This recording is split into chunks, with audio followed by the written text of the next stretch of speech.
is you.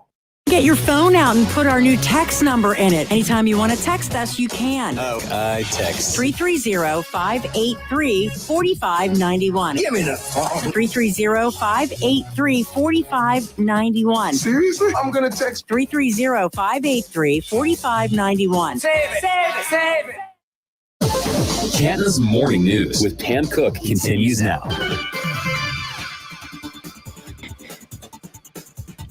A very big day for President Joe Biden today, and we're going to check in with our White House correspondent for Gray Television at the White House in Washington, Mr. John Decker. And actually, for those of you who want to see what John looks like, you can check out our Facebook feed right now, our Twitter feed at 1480 WHBC, also our YouTube channel, because we're doing this live on StreamYard right now as well as on the radio. Good morning, John. How are you? Hey, I'm great, Pam. Good morning to you. I understand you had little sleep last night watching March Madness. I was in that contingent as well.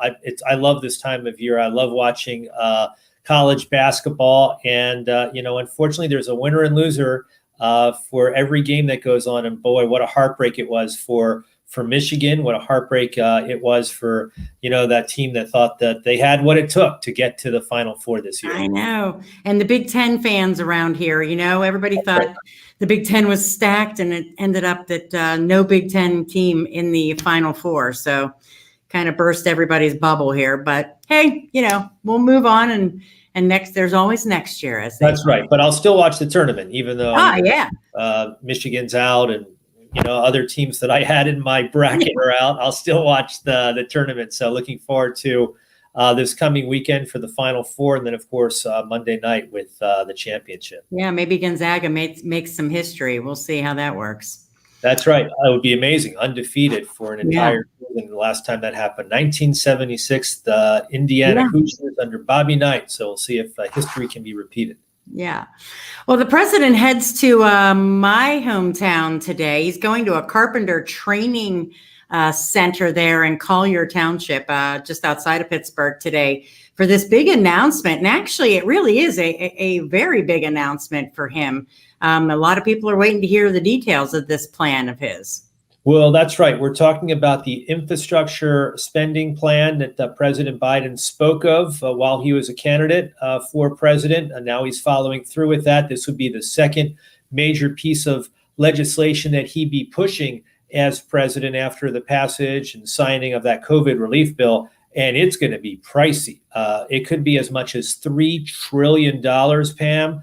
And that's after, of course, the signing of the $1.9 trillion COVID relief bill. But what's contained in this would be money for improving the nation's highways and bridges, tunnels, our broadband all across the country, our water treatment facilities all across the country. That's what's mostly contained in there. The problem is, Pam, how do you pay for it? And for Republicans, this is going to be a non-starter for them, because the way that President Biden would like to pay for it is by increasing taxes on corporate America, the corporate tax rate from 21 to 28%, and also increasing taxes on the wealthiest Americans. And I don't think you're going to have any Republican support if that's the one who want to pay for this type of legislation.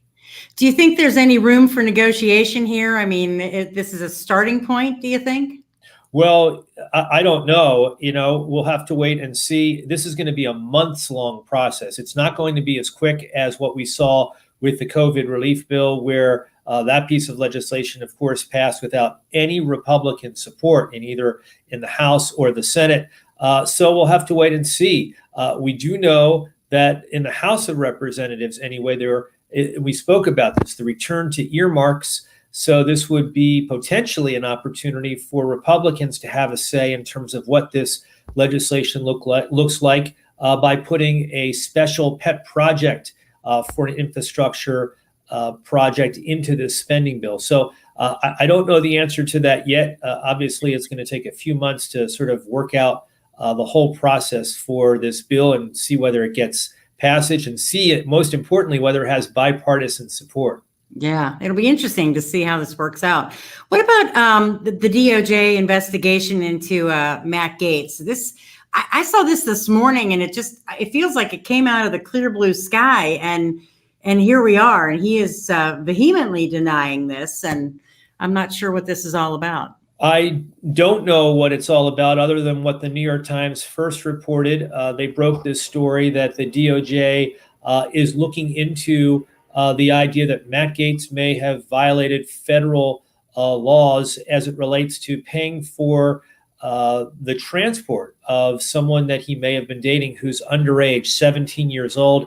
As you mentioned, Pam, he's vehemently denied this. He was on Fox News last night on Tucker Carlson's program denying what's contained in that New York Times story. We'll obviously have to wait and see how this sort of weighs itself out over the course of the next few weeks or months. But interestingly enough, yesterday as well, Matt Gaetz, who's a big supporter, as you know, Pam, of President Trump, he has spoken publicly about the idea that this could be his last term in Congress, perhaps moving into the media. And working for Newsmax, which of course is a competitor to Fox News. And I don't know if that's related, that potential career move is related to this investigation, but he is talking about that as well.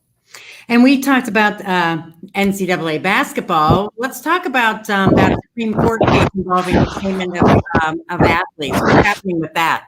Well, the Supreme Court is going to hear a case today involving this idea about whether athletes should be compensated, specifically whether the NCAA can cap education-related benefits paid to college athletes. What these college athletes who are suing the NCAA say is that you are providing scholarships, for instance, to music students, and those music students can go out and they can have a concert if they're talented and get paid for performing in that concert. But athletes are not getting any compensation. And of course, they're so visible. The NCAA, think about all of the money that these schools are making off of the fact that, Michigan and Gonzaga and Baylor are in the tournament. They're making a ton of money. The athletes, however, are not making any money. And so one of the aspects of this Supreme Court case, which will be heard today,